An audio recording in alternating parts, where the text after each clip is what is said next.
자, 그럼 51번부터 문제를 한번 풀어볼게요. 운영체제 스케줄링 기법 중 선점 스케줄링에 해당하는 것 1, 2, 3, 4 중에 선점 몇 번입니까? SRT 1번밖에 없죠? 정답은 1번. 다음 52번 비선점 프로세스의 스케줄링 방식에 해당하는 거 아까 보셨죠? 비선점형 방식은 SJF와 P4 방식밖에 없어졌어요. 지금 여기 보니까 SJF, P4 그죠? 그리고 또 뭐가 있었느냐? HRM 방식이 있었는데 지금 여기는 없잖아요. 그죠? 정답은 2번 뺏을 수 없는 방식. 다음 53번 다음 알고리즘 중에서 개수기를 두어서 가장 오랫동안 참조되지 않은 페이지를 교체하는 방법. 이거 LRU입니까? LFU입니까? LRU였죠? 그래서 정답은 4번. 54번 CPU에서 스케줄링 알고리즘에서 스케줄러가 준비 상태의 큐를 정의된 시간만큼 사용하고 다시 CPU에 각 프로세스에 CPU를 제공하고 다시 정해진 시간만큼 사용하고 다시 제공하고 이런 걸 반복하고 그 다음에 이제 시분할 시스템에서 가장 적절한 스케줄링 알고리즘 방식은 이거 뭡니까? 조금 사용하고 갖다 주고 조금 사용하고 갖다 주고 라운드 로빈 방식이었죠. 정답은 1번. 다음 55번 업무 처리로 실시간 시스템에 처리할 필요가 없는 것 바로바로 처리해야 되는 거 아닌 거 생각하면 돼요. 1번 적의 공중공격을 대비해서 동시에 여러 지점을 감시하는 시스템 맞죠? 2번 가솔린 정년에서 온도가 너무 높아서 올라가는 경우 폭발을 방지 위해 조치하는 시스템 맞죠? 이런 거 바로바로 해줘야 될 거 아닙니까? 3번 고객 명단의 자료를 월 단위로 묶어서 처리하는 시스템 월 단위로 묶어서 처리하는데 뭐 매일같이 계산할 필요가 없죠. 한 달에 한 번씩만 하면 된다 이거죠. 그래서 정답은 3번. 4번도 한번 읽어보세요. 예, 당연히 실시간 처리이고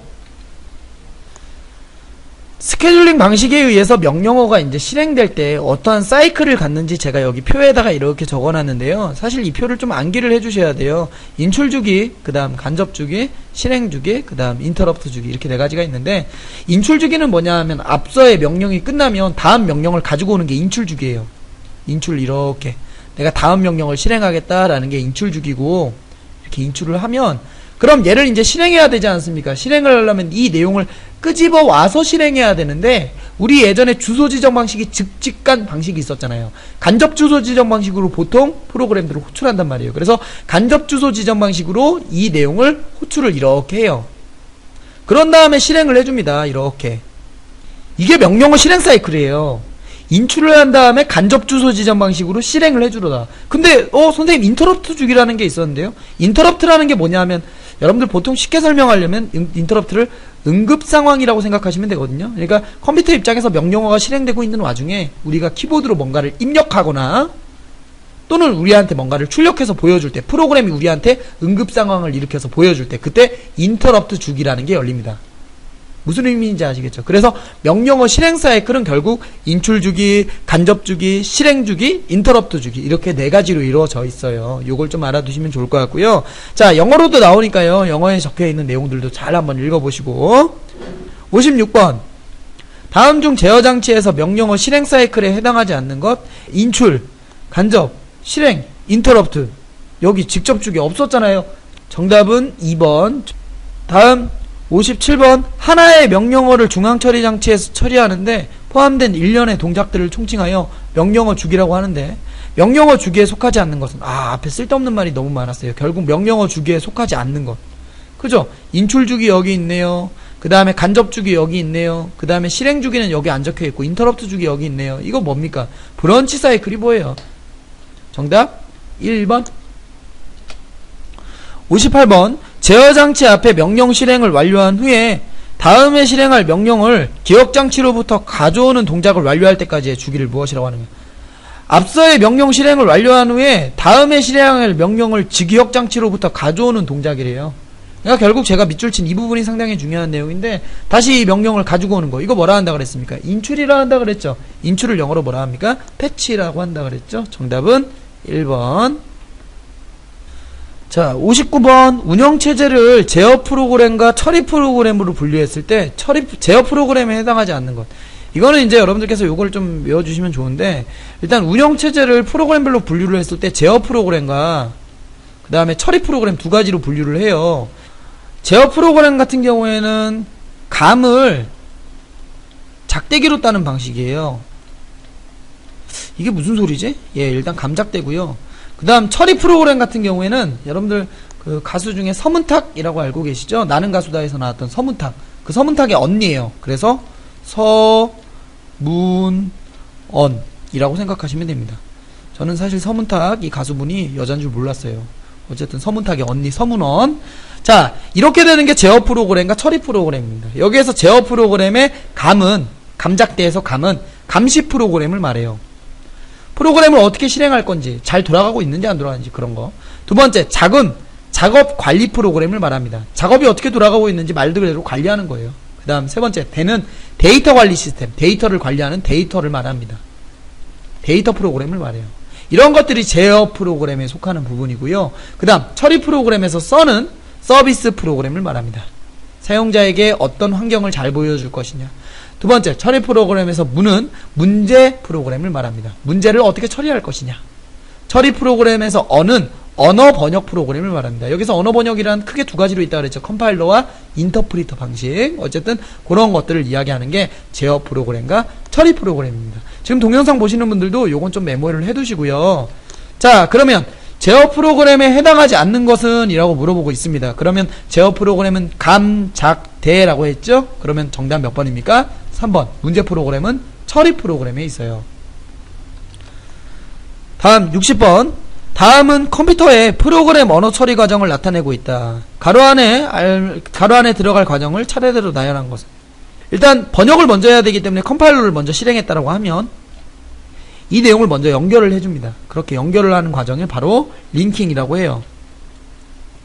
링크를 영어로 연결이라 한다 그러잖아요. 링킹, 연결을 해주고 그 다음에 그 내용을 불러오기 한 다음에 실행하거든요. 그럼 불러오기를 영어로 뭐라고 합니까? 우리는 로드라고 하죠. 1작업에서 제가 설명을 해드렸죠. 첫 번째 과목에서. 그래서 로드 말고 로딩이라고 합니다. 그래서 결국 컴파일러 다음에 링크, 그 다음에 로딩.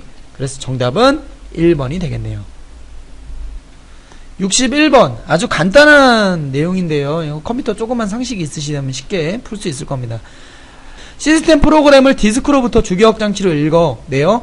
컴퓨터를 이용할 수 있는 상태로 만들어요. 우리 컴퓨터 처음에 키면 보조기억 장치에 있는 윈도우가 주기억 장치로 올라오잖아요. 그죠? 그럼 윈도우를 사용할 수 있게끔 만들어주잖아요. 그럼 컴퓨터가 켜지는 과정을 우리 뭐라 그러죠? 부팅이라고 한다 그러죠. 그래서 결국 이 말은 부팅에 대한 설명입니다. 정답은 1번. 자, 62번. CPU의 정보처리 속도 단위 중 초당 100만 개의 명령어를 수행하는 것을 나타내는 단위. 초당, 세컨드, 100만, 밀리언, 명령어, 인터럭션. 이걸 잘 조합하면 되거든요. 어떻게 하면 되느냐? 밀리언, 100만, 인터럭션, 퍼, 세컨드. 초당 100만 명령어의 실행 개수를 말합니다. 그래서 결국 정답은 3번이 되고요.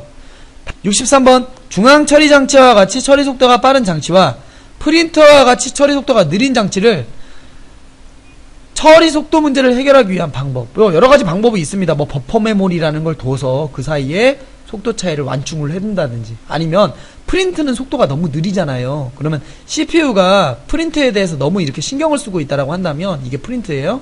CPU는 사실 아무 일도 못해요. 그래서 옛날 컴퓨터는 인쇄할 때 노래도 못 들었어요. 근데 요즘엔 어떻습니까? 바로 CPU로 프린트의 신호를 보내는 게 아니라 인쇄할 문서를 보조기억 장치, 스폴이라는 공간으로 잠깐 갖다 놨다가 CPU가 쉬는 틈에 이 신호를 이렇게 보내주는 거예요. 그럼 CPU는 다른 일들을 할 수 있겠죠. 그죠? 이러한 메모리를 무슨 메모리라고 하느냐? 바로 스플 메모리. 이러한 기법은 바로 스플링이라고 합니다. 그래서 프린트와 중앙처리 장치, 프린트와 CPU 사이에 존재하고 있는 건 스플링, 아니면 또 버퍼 메모리, 뭐 이렇게 해석하셔도 괜찮고요. 결국 스플이라는 건 인쇄할 때 사용하는 임시 기억 장치고, 그 다음 스플을 함으로써 얻을 수 있는 효과는 두 가지를 동시에 할 수 있다라는 효과, 요거를 얻을 수 있다라는 걸 기억해 주시면 좋을 것 같아요. 자, 64번. 교착 상태의 발생 조건에 해당하지 않는 것은. 교착 상태는 뭐냐면 이제 이렇게 사거리가 있는데, 이렇게 사거리가 있어요. 신호등이 고장난 사거리라고 가정을 해볼게요. 이쪽에서도 차가 오고, 이쪽에서도 차가 오고, 이쪽에서도 차가 오고, 여기에도 차가 오면 신호등이 고장났을 때 한 대가 먼저 치고 나가야 이 정체가 해결이 되잖아요. 근데 서로 냈다. 양보만 하고 있습니다. 그럼 결국 이 정체는 전혀 풀리지 않습니다. 이러한 상태를 전부 다 교착 상태라고 합니다. 이 교착 상태를 제가 쉽게 설명하기 위해서는 어떤 그 똥을 좀 비교를 해야 되는데, 화장실을 좀 비교를 해야 되는데, 화장실이 이렇게 있어요. A라는 친구가 있고 B라는 친구가 있어요. 서로 둘 다 똥이 마렵습니다. 이 상태에서 A라는 친구가 화장실을 먼저 갔습니다. 그런데 B라는 친구가 화장실 문을 아무리 두드려도 A라는 친구가 나오질 않았어요. 그래서 B는 결국 바지에 똥을 넣었어요. 이게 교착 상태예요. B가 선점하지 못했잖아요. 무슨 말인지 아시겠죠? 교착 상태를 해결했으려면 B는 선점을 했었어야 돼요. 뭘요? 화장실을요. 그쵸? 여기에서 화장실이 바로 CPU를 말하게 되겠죠. 그죠? 선점은 교착 상태 발생 조건에 해당하지 않습니다. 그래서 정답은 일단 1번이고요. 점유화 대기는 A가 들어갔어요.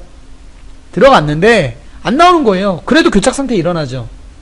그렇게 됐을 때도 교착 상태가 일어나니까 이거 교착 상태 발생 조건 맞죠? 다음 3번 상호배제는 A가 야 B 너 들어가. 아니야 B는 이제 A 보고 너 들어가. 아니야 나는 괜찮아. 너 들어가. 둘 다 이런 식으로 서로 간에 계속 양보를 했단 말이에요. 그러다가 어떻게 돼요? 둘 다 바지에 똥 누죠. 이렇게 되는 상태가 상호배제 상태예요. 서로 양보만 하고 있는 상태. 아까 그 교차로의 상태라고 생각하시면 되고, 순환대기는 A라는 친구가 들어갔어요. B라는 친구가 그 다음에 들어갔어요. 똥이 마렵다고. 근데 C라는 친구가 들어가서 멀뚱멀뚱 기다리고 있다가 B라는 친구가 나왔는데 다시 A라는 친구가 또 들어갔어요. 얘가 나왔는데 B라는 친구가 또 들어갔어요. 그러면 C는 어떻게 됩니까? 바지에 똥 누죠. 이런 것도 교착 상태의 발생 조건에 해당하게 되겠죠. 그래서 이것도 맞는 건데, 선점을 하게 되면 교착 상태는 일어나지 않는다. 그래서 결국 정답은 1번이 됩니다. 65번 같은 문제, 다중 프로그램 내에서 서로 다른 프로세서가 일어날 수 없는 사건을 무한정 기다리고 있는 것은 교착 상태. 정답 4번이죠? 4번이 정답입니다.